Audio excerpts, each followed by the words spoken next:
Hello, and welcome to another Crowdcast. We're glad you're here. See, people are still filtering in. So today we're going to be talking community management with Cami Kaos of Automattic. Thanks for being here, Cami. Happy to be here. Um, I think first off, for folks, just kind of tactics and logistics. If this is your first time on Crowdcast, the easiest way to engage with us is to ask a question somewhere down there in the middle of the screen. And the other beauty of that functionality is even if you don't have a question, you can pop in there, upvote other people's questions, and that way we can help Cami focus on the topics that are most important to you and get your questions answered as quickly as possible. So feel free to start putting questions in there, reviewing questions and upvoting questions. And in the meantime, to provide you with some context, Cami, would you please introduce yourself and give us a bit of your background? Yeah, hi, I'm Cami Kaos. Yes, it is pronounced that way, so don't feel silly when you say it. I am a community organizer for the WordPress open source project, and I'm sponsored by Automattic. And a lot of times people ask what a community organizer is because they're used to the term community manager. And I try to put the importance on listening to the community and helping them find their own path and navigate the norms that we have set in place rather than managing them and telling them how to feel and what to do. So for you personally, being someone who works remotely all the time, how has your world changed over the past 3 to 4 weeks? That seems like a really important thing that I should have started with. Not only am I a community organizer for the WordPress project, but work for a fully distributed company. Automattic is fully distributed. We have no office. And WordPress is a fully distributed project. People work on it wherever they are in the world. So I have been doing this for 7 years for Automattic and did community management and community organization prior to that, also for distributed communities. And one would think that this wouldn't change what I'm doing on a daily basis at all, but one would be very, very wrong. I kind of came into this saying it's going to be status quo, everything's going to be fine. But when the shelter in place orders really started to come into effect, I was on vacation and wound up coming back to work early to help people manage their feelings and also to cancel events, because one of the primary things I do while I'm distributed is work with in real life events, people actually meeting together. And then the other tough side of it for me, at-home workers are just as disturbed in a work function as people who are not working at home if they have a partner or another person in their home who is then suddenly the interloper in the house, in their office where they're working. So I've had a lot of adjustment to do, and I've had a lot of time to help the community in which I work adjust as well.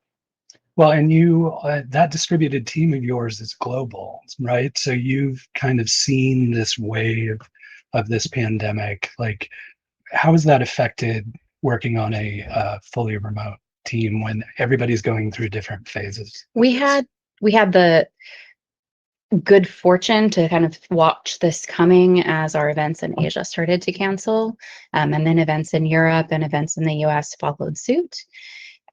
Everyone is kind of in a different pattern with their feelings right now. And primarily what I'm doing right now is working a little bit of logistics, but mostly it's just feelings. I'll have a 30-minute meeting with someone about their event, and 75% of that meeting will be how they're feeling and how they're doing, and just listening to hear and understand and acknowledge that this is valid. And then the other 25%, I don't do math. I'm a community organizer. Math, no. The other 25% of it is, okay, this is what we do. We need to write this post. We need to communicate with the sponsors. We need to reach out to our community in this way. And that's just for those large events. But we're also seeing a pivot from in real life events moving into an online space, which seems like it would be a natural fit for a community that's distributed. But since those in-person events are really the anchor and the concrete that holds our community together, this has been a struggle for a lot of people. And it also offers an additional level of complexity with additional technological hurdles that we have to jump, when normally we just have to work with the mic and the camera and make sure that everyone's doing okay. And now we're working with 20 speakers. Everyone has a different setup. How do we get them all in? How do we worry about people's internet connections?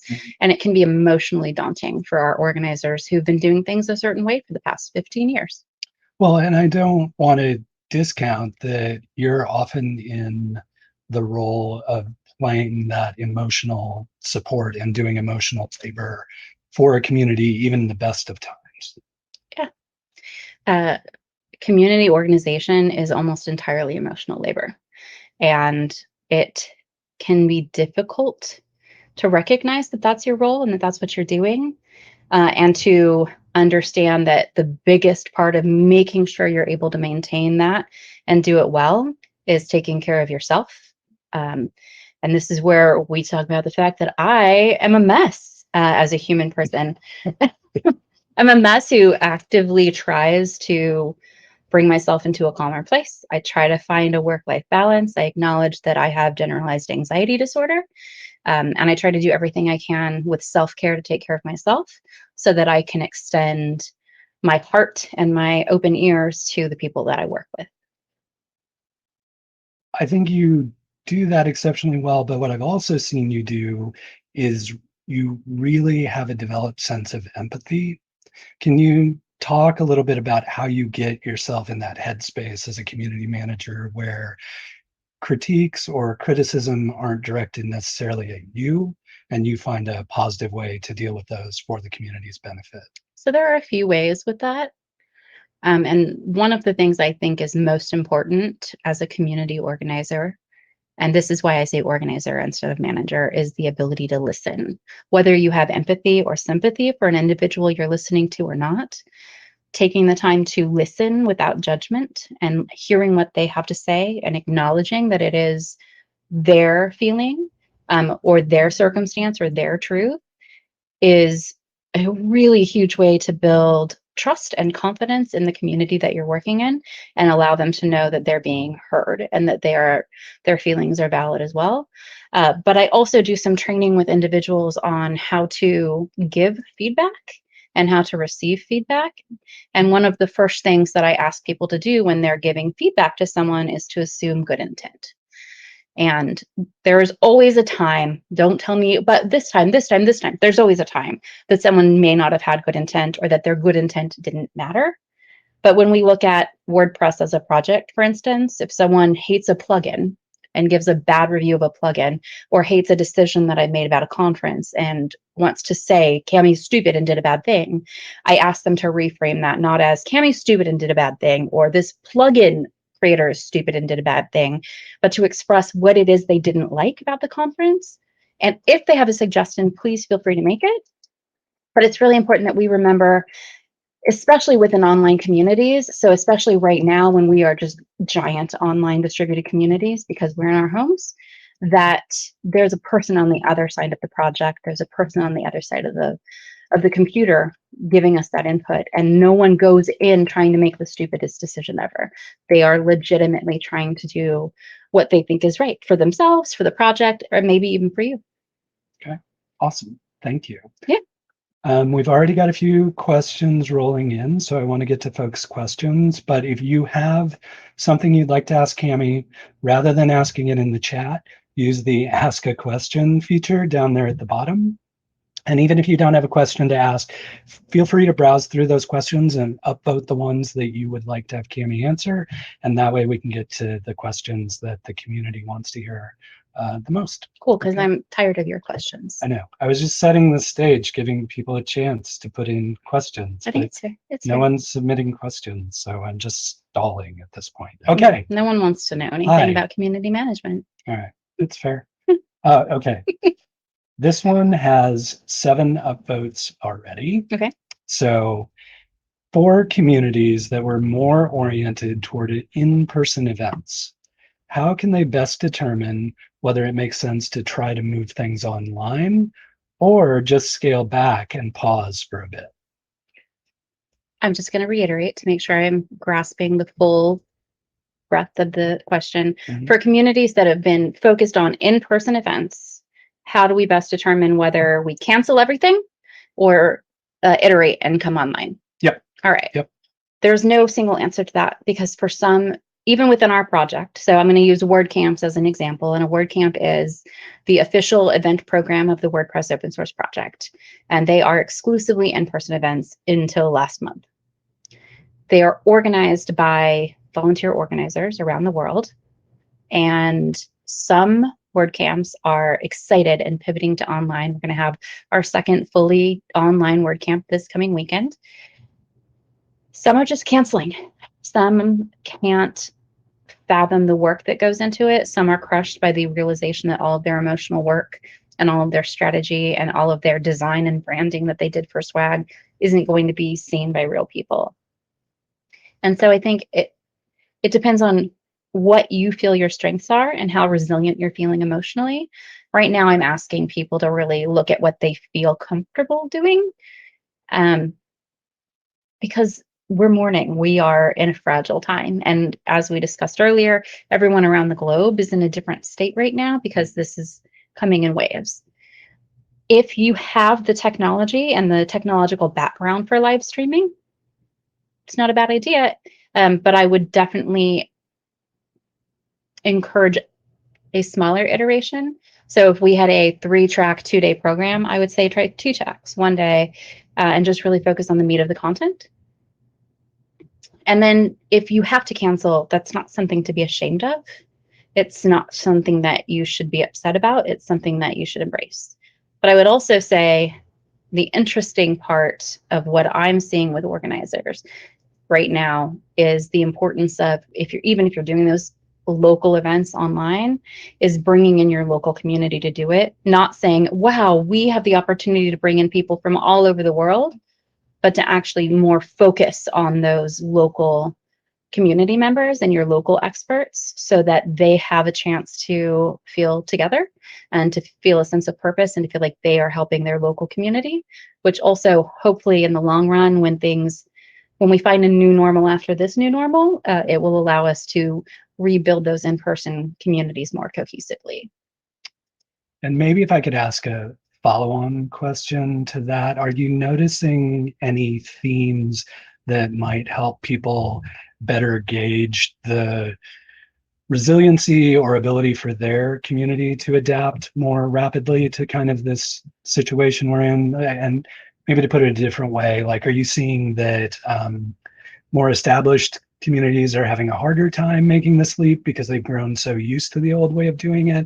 Are you seeing older communities adapting more quickly because they have more of that cohesive tissue? Like, are you seeing any themes or dynamics there? I'm seeing organizers who've been in this, regardless of the age of the community, we really like to encourage, I like to encourage people not to be the sole leadership in their community, that we expand our reach, that we open up opportunities for other people to lead in our communities. And I'm seeing locations that have more community leadership, as in more individuals in leadership, and communities that have newer people in their leadership pivot more easily and expand more easily to this online event because they're not so set in the way that they have been doing things. Okay, thank you. Happy. Next one. As an experienced community organizer, what skills or qualities are serving you well right now? Have you discovered any new strengths? My skill that's serving me best right now is my ability to listen to what people are feeling and to not take that burden entirely upon myself. And the first part of that I'm super good at. The second part of that I suck at. Because when people that I've worked with, people that I have mentored, people that I have watched grow up in the community are struggling, it's very painful to see them continue to struggle and not feel like I can do anything. So that's the strength that I feel is most relevant right now. And something that hasn't been as relevant before, but is very relevant right now, is my comfort in talking about depression, anxiety, mental health struggles, because there are a lot of people who are shying away from that right now. And I'm not a counselor, but that's something that everyone needs. And it's an expansion of that willingness to listen to people, the willingness to understand that this touches more than just the nuts and bolts of business that we're looking at, that there is the emotional side of all of the organizing and community work that we're doing, and people are feeling that more than ever. Well, and I think what I hear you saying, but maybe not explicitly, like you've said about the projects and the technology, like they're actually people. Like people are doing the work, so you need to treat them as people and as individuals. Absolutely. So I want to refer back to last week. You had Casey on the show, and she was talking about marketing, and she said something that I imagine is quite true for marketing, but that from a community organizer standpoint, like stopped me in my tracks. And I'm paraphrasing, but she said, people are going to say things that you don't like, or people aren't going to like you. And those are the people that you don't listen to. Just listen to the people who like what you're doing. And for advertising, for marketing, that makes sense. For community management, the opposite is true. Right. I mean, no, we want to listen to everyone, but it's really important to hear those dissenting voices, because there's something to it. They have best intent as well. They are trying to build a better community, a better project. They're trying to have their voices heard as well.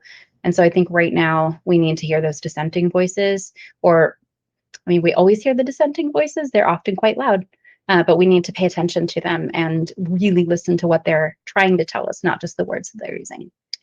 That brings up an interesting point. Has this change in how the community is organized and maintained, and the platforms you use to manage that community, have you found voices that before had a platform are being lost or don't have the same kind of volume as they might have had before? Like, is this causing a weird digital divide in your community?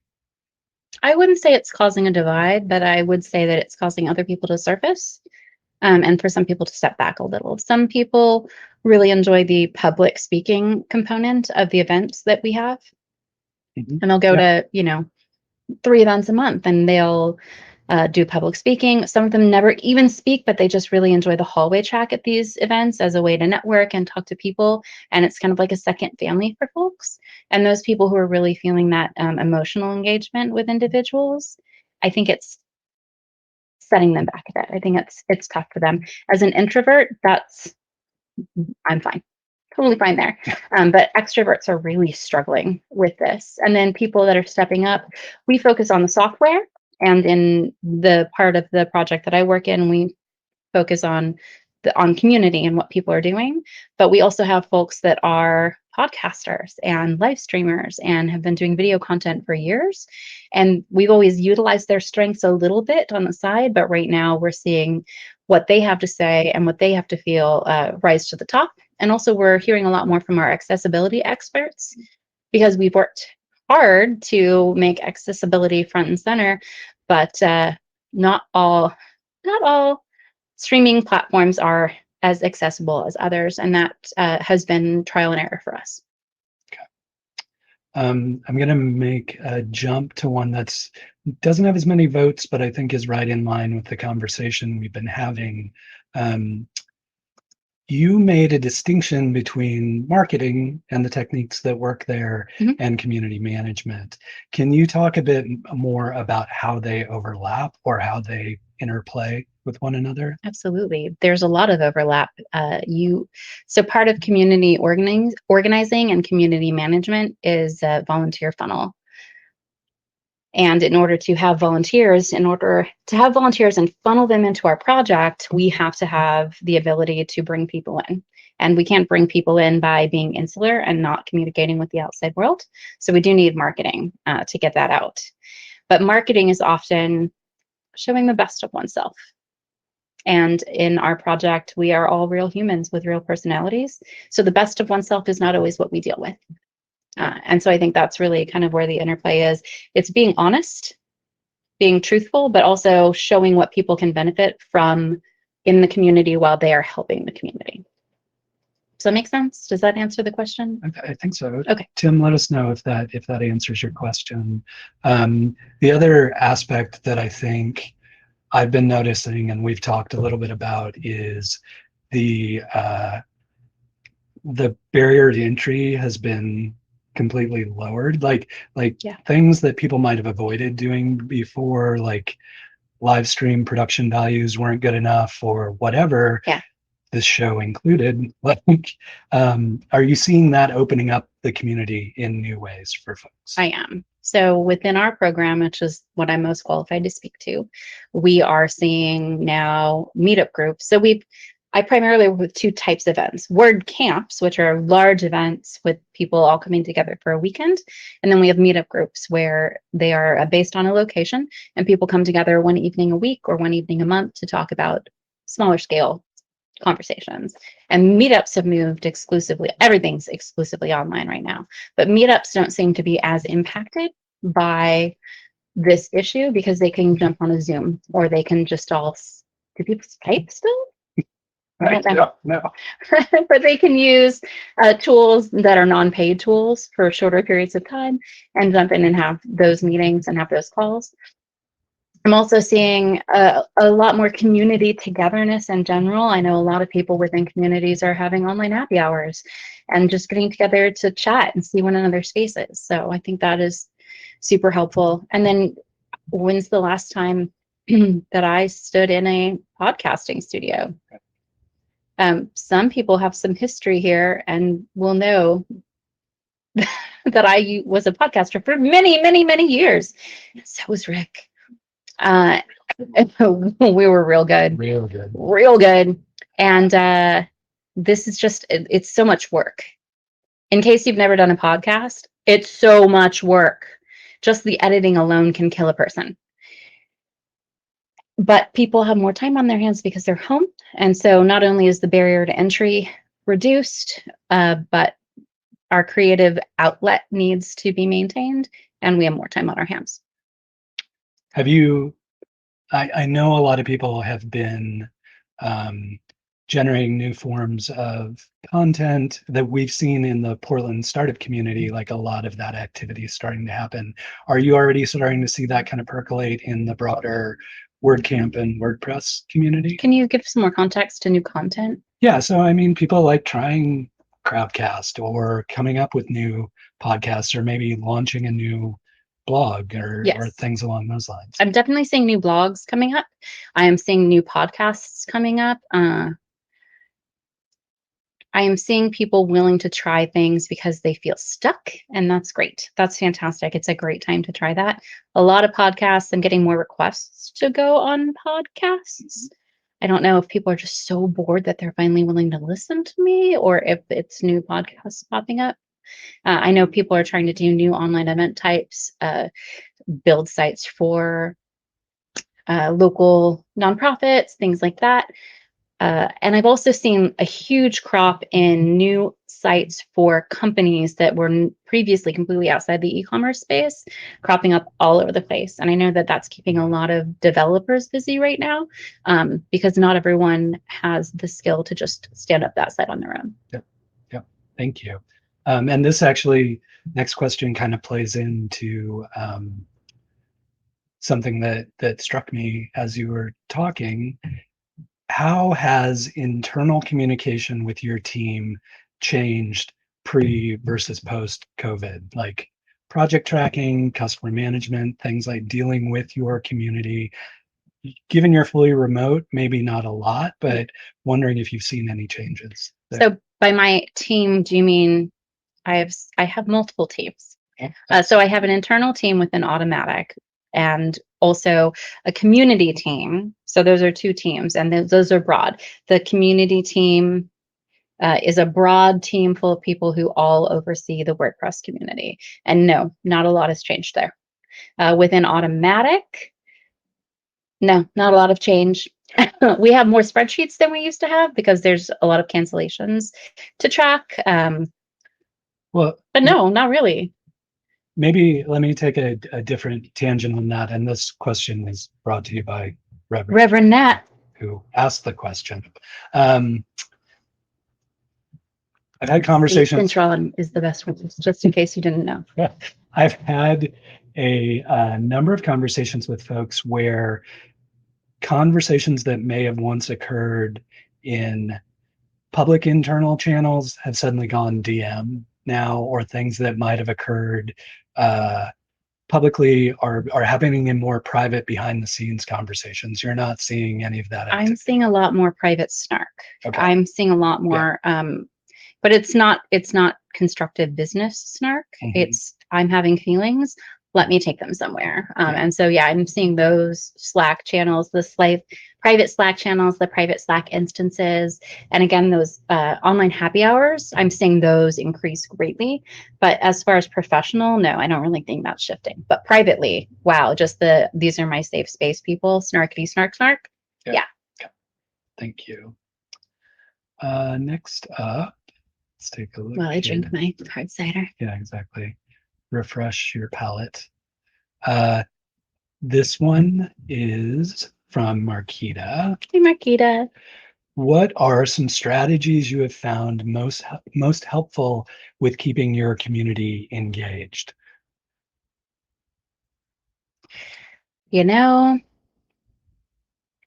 this isn't going to make sense for a moment, and then it's going to make a lot of sense, I think. And y'all going to call me a big old nerd, and I'm cool with that. But the other day I was playing Pokemon Go, and I'm on the blue team. And when people get this right, they get it really right. And when people mess up the curve, it's very frustrating. So I've noticed this, and Pokemon Go players are totally going to get this, but I'm going to give a brief explanation for those of you who don't play. There are gyms in Pokemon Go where the Pokemon battle one another, and each team, red, yellow, blue, fights for control of these gyms. And once you get the gym as the team that you are, you install one of your Pokemon. And up to 5 other players can install a Pokemon as well. Now, when things are going well, people are figuring out themes.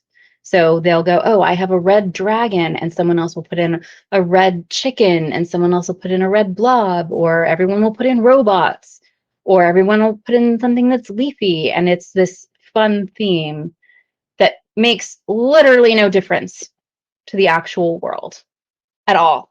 It has no real world bearing. But what I'm seeing there in Pokemon, as well as with my community, is finding those fun little interactions to blow off steam and to just feel a sense of togetherness, whether it is about your project, about your company, about your team or not. Finding something to solidify your emotional connections with one another is super duper important right now. So whether it's everyone finding a new topic that they're interested in, or everyone putting the same kind of Pokemon in a Pokemon gym, or people deciding that they all want to grow plants, finding something that isn't what you're all about and finding a way to express that and make those connections is really important for people right now. You didn't get super geeky because you didn't name the Pokemon by name. I was trying. That could have gotten really downhill. I put my shiny Gyarados in. Nice. It's beautiful. That's my favorite. Also, it's my big boy, so whatever. All right. Moving along from the Pokemon Go sponsorship. Next question. Can you speak to ways that a virtual event can best be modified differently than live events? For example, the networking aspects of live events. The networking is the hardest part. So what I'm seeing is that the sessions are going fine, except that people need to know where on the screen to look, which you might notice I'm having a hard time with. I'm like, am I looking right here? Am I looking right here? Am I looking over here at this person? I have googly eyes on my screen. So if you actually feel like I'm looking at you, it's because I'm staring at googly eyes. They don't Google, they're sitting still. The networking is hard, and I will tell you why. I'm seeing chat rooms open up, and that's fantastic. So it's kind of meant to emulate a hallway track where people are able to just communicate and hang out. And whether it's in text or whether it is a video call, I am seeing certain people dominate the conversation. And in real life, when you're in those networking situations and someone is dominating the conversation, you are often able to find a way to excuse yourself, or maybe you attend events with a buddy who comes at you with an emergency, and you can then continue to benefit from it. But what I'm seeing right now is literally there's no escape sometimes. And that is challenging for people. The other thing I'm seeing as a person who's super concerned about community health and about our code of conduct, is that we really have to patrol these online spaces much more carefully than we typically patrol our in real life spaces. Not that bad things don't happen in real life, they do, but online we are incredibly vulnerable to trolls who do not have best intent in mind. Well, and that brings up one of the tools of community management or community organizing has often become a code of conduct for how people behave in physical spaces, in virtual spaces. Have you, because of this situation, have you had to do anything specific there to that tool set? We've had to expand our code of conduct to be more practical for online events. So we've always had a rather rigid but easy to interpret, easy to follow code of conduct for our in-person events. For our online events, we've had to carefully spell out what does and doesn't fly.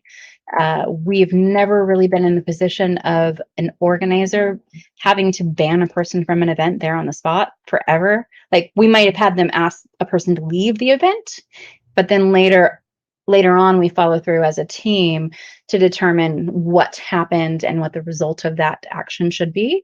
But right now, when we're talking about online spaces, sometimes you have to act very quickly.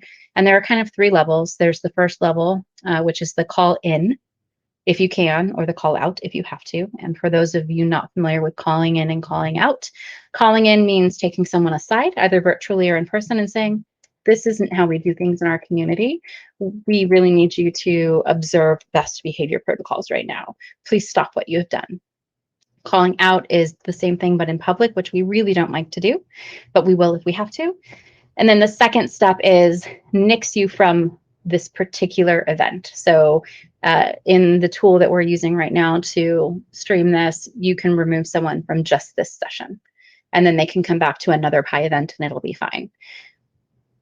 And that's kind of the, okay, you really didn't get the point, you're off. And then there's the, you did something egregious. You threatened someone, you made light, or in some way threatened, were cruel, were unkind, racist, sexist, homophobic, sizist, ableist, what have you, and then you're banned permanently. You're just not someone we're ever going to deal with because best intent doesn't matter there. So yeah, that we've really had to branch out, and we've also had to empower our organizers with a little bit more power there. Looking to the next question. There's actually something interesting in the chat. If you want to glance there, or I can just read it to you.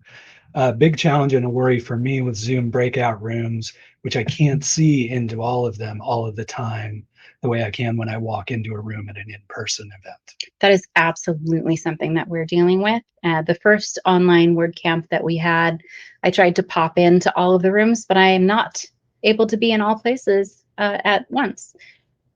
And that was challenging, which is when we kind of look at delegation. Delegation is a fantastic tool. You just have to get other people to really understand your sensibilities, really understand what's important to you and what's important to your program. And so having those things clearly defined and empowering people to have that for you is important. And I went ahead and posted the WordCamp code of conduct from the handbook in the chat over there. The in-person code of conduct or the online code of conduct? It's the organizer planning details code of conduct for online events that was currently posted. I don't know if it was online or just the I'll take a general one. Let me just. I wanted to make sure people had something. I at least got them into the handbook. That's fantastic. I will also, I believe that's our standard code of conduct for in-person events. I will, after this is over, post our online code of conduct as well. Cool. Thank you. Those are all open source, by the way. Take them all you want to. Yeah, and that handbook is massive. So thank you, Courtney. Oh, here's a really good one from Martin. For folks who just got started building their local community with in-person events, now that they've immediately been thrown into having to do this online, what's the best way to go about this? Wow, that's rough. But I would say consistency. Whatever you were doing before, you're not going to be able to replicate it. But say you were meeting every Monday at 5 o'clock. I would try to do something to emulate that every Monday at 5 o'clock. Pick a topic to give something. Well, normally if you were having speakers, go ahead with that. Have a speaker, do something like this, have a moderator, Q&A, that's super helpful.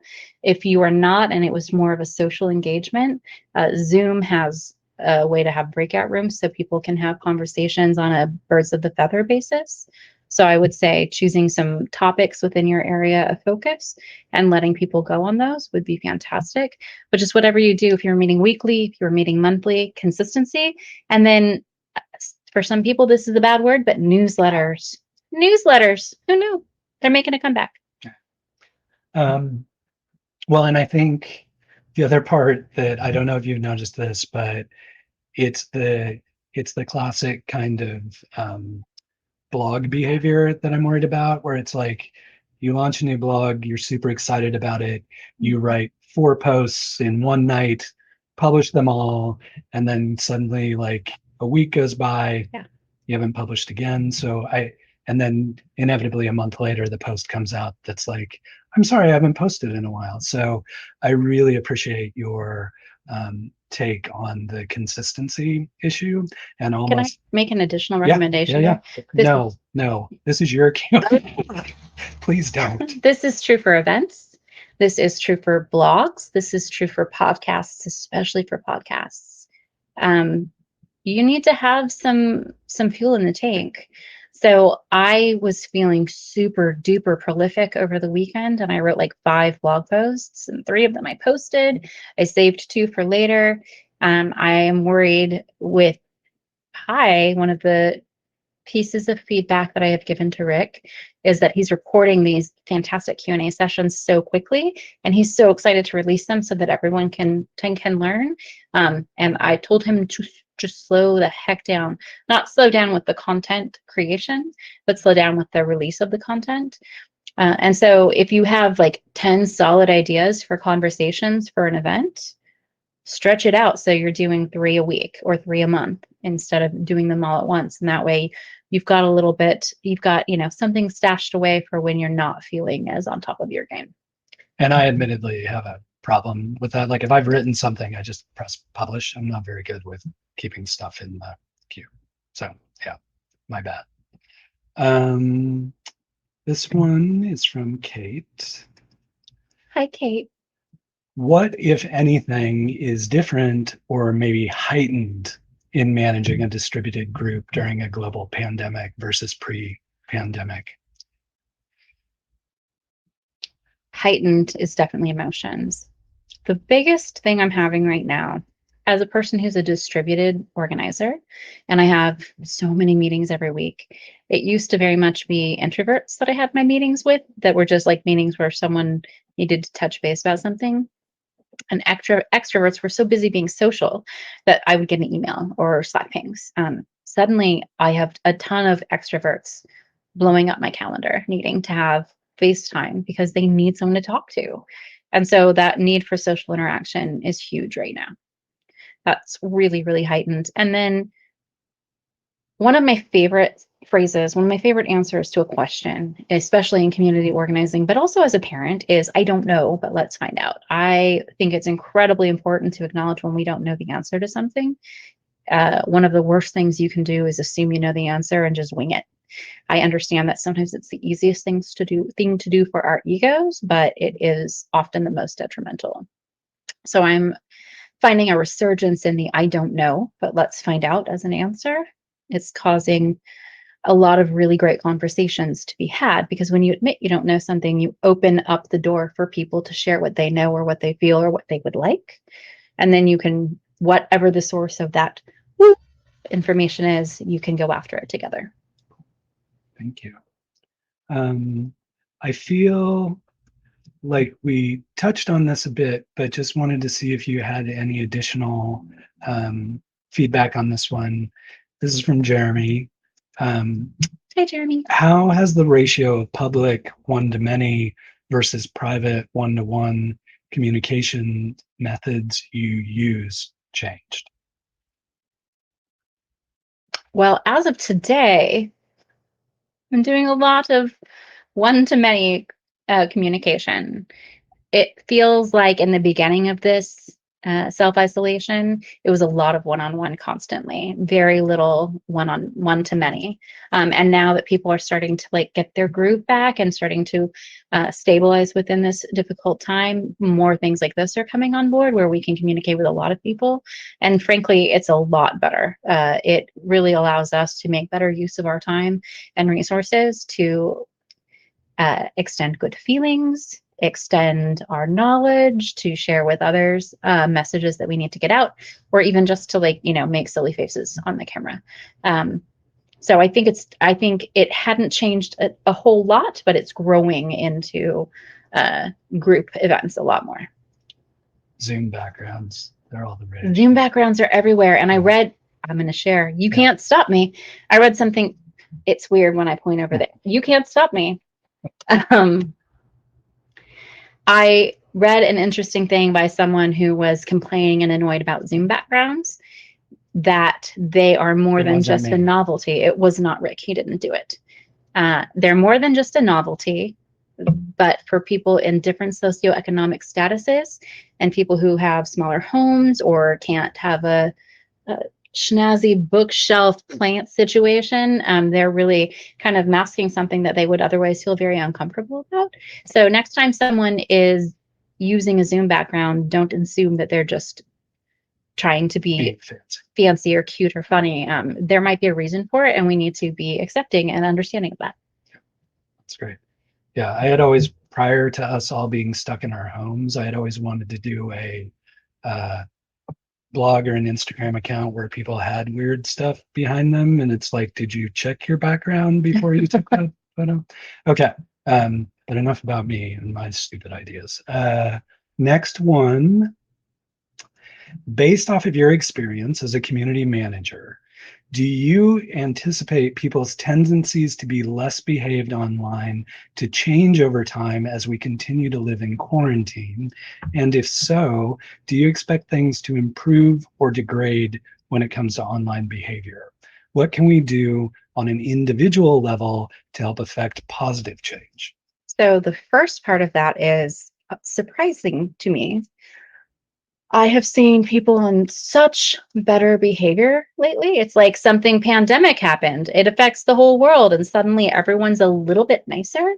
And that was a huge surprise for me. It's not what I'm used to seeing. I'm used to seeing people with touch points and who know one another or have some sort of community in common with one another, being kinder. But what I'm seeing right now is a lot less bad actors on the internet. There's always going to be somebody. But right now it's a lot better. I think the longer we are in this situation, the more people are going to kind of resort to normal. I hope that's not the truth, but my realistic side thinks that it is. And on an individual basis, what can we do? We can continue to acknowledge and understand that there are people on the other side of this project, and try our best to not be the trolls that we're worried about. Cool. And then we can block people who are icky. Really good advice. Oh, you may be the first guest to get through all of the questions. I'm not gonna consider that insulting. I'm gonna consider it a victory. That's right. Because if we get through all the questions, I'm gonna show you guys something special. You folks something special.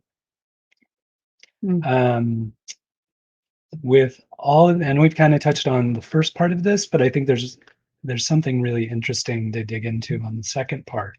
With all of this time on our hands and so many more people making content and so many online happy hours and whatnot, are we going to hit a saturation point? Will there develop a standard length, so to speak, for community content so people can fit in more experiences? That is a really excellent question. And I have an incredible amount of bias that I'm going to bring to this. And I will just admit that in advance. I think that in general, community online content tends to be much too long.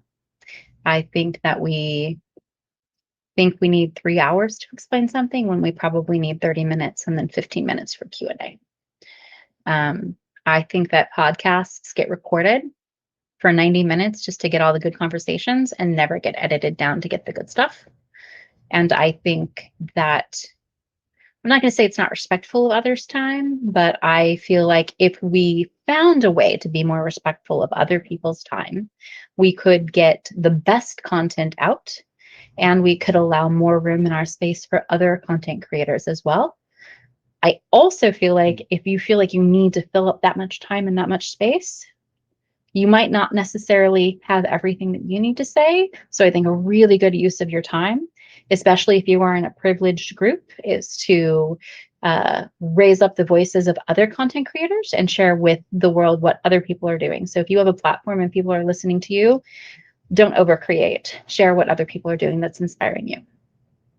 Was that preachy, or was that answering the It question? was a little preachy, but I think I'm a little preachy sometimes. I mean, there's got to be some happy medium between the Snapchat story TikTokification of content and long form content, right? Like TikTok is I'm on TikTok, but only to listen and watch. Right. I really need to learn to master the TikTok thing. It's my goal for this pandemic. Yeah. Is to master the TikTok. Which is, Stephen Green in chat. If you don't follow Stephen Green on TikTok, yeah, your world is sad. Sadder for it. So we've made it through everybody's questions. We still have a few minutes. This is the point where I like to ask, what can we as a community be doing to help you, support you, help with the projects you're working on? Those are a few questions. And the biggest one I have an answer to, and this is where I start to sound like a big old hippie, and I'm fine with that, is be kind to other people right now. If you have the emotional bandwidth to listen to people and to be kind to people, be kind to them. Don't necessarily ask people how they're doing. I like to assume right now that no one is doing well. And if they are doing well, they'll tell you, and that's great. Check in with people, find out how they're holding up. Check in with people who you know might not be doing well. Check in with people who are always the people doing the emotional labor of checking in with others. So if you know there's someone who goes around the community checking with other people, asking what they can do to help, asking how they're holding up, seeing if everyone is doing well, that's a person who really needs an email sent to them, not asking them for anything, just saying, hey, I see you, you're doing it, thank you. How are you holding up? So that's a really big thing. I also would say a nice thing that you could do for me is to create some more positive content in the world. Put out some art. Go do some beautiful sidewalk chalk. Put something beautiful in your window. If you have the bandwidth to do some volunteer work and you are technically inclined, there are a lot of nonprofit organizations right now who could use your help setting up their sites. There are probably a lot of local businesses that could use your help getting an e-commerce site set up or understanding the internet.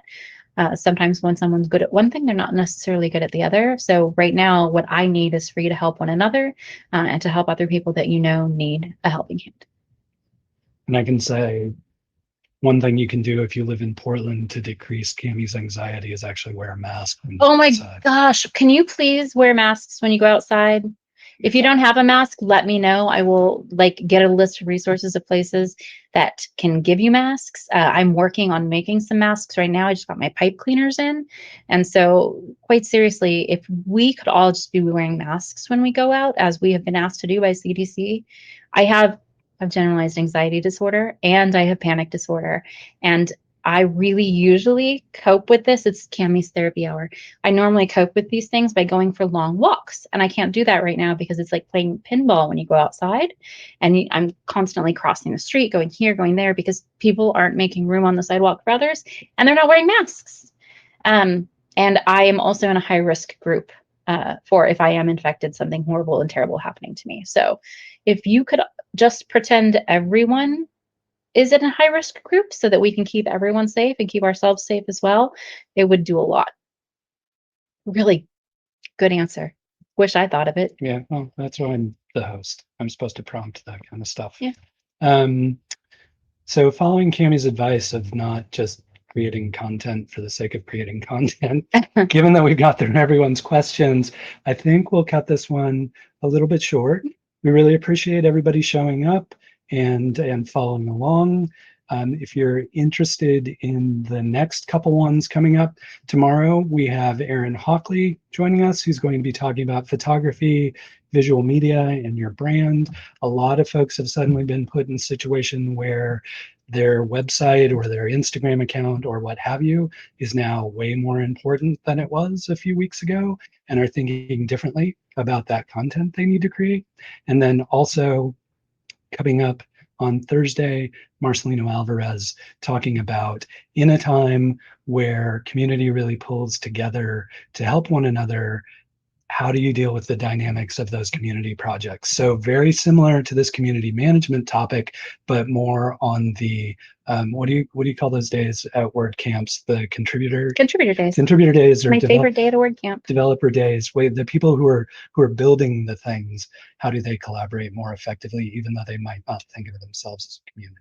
So thank you very much, Cami, for taking the time Happy and to. being here. Really appreciate it. And we're also working on another segment with Cami and a few other folks who will be talking about being remote workers and how they've been successful at doing that. So that will be coming up next week. And if you want to follow along with any of the content, just follow us on Crowdcast or PyPDX on Crowdcast. Really appreciate you joining us. We're going to ask where they can find me. Didn't do that. Oh yeah. Where can we find you online, Cami? Twitter, Cami Kaos, Instagram, Cami Kaos, or on my blog, camikaos.com. Cool. It's all spelled the same. Thank you. And what do you do? I'll say goodbye. Hi. Oh. It looked like we were in two separate places, but we're not really. It's a lighting trick. You don't even want to see what the studio looks like. It's a nightmare. I was going to say something and then I totally lost it. I distracted you. It's fine. My bad. Oh, so if you left early or need to want to go back on any of the content, the replay will be right here in addition to all the questions. So you can always come back to this link, catch this content, and then we also upload to YouTube. And now we just kind of need to stall, speaking of YouTube, because the end roll will be coming right now and probably overlaying Cami's face in some weird way. Thank you, everyone, for joining us. We'll talk to you soon. See you later. Bye, everybody. Bye.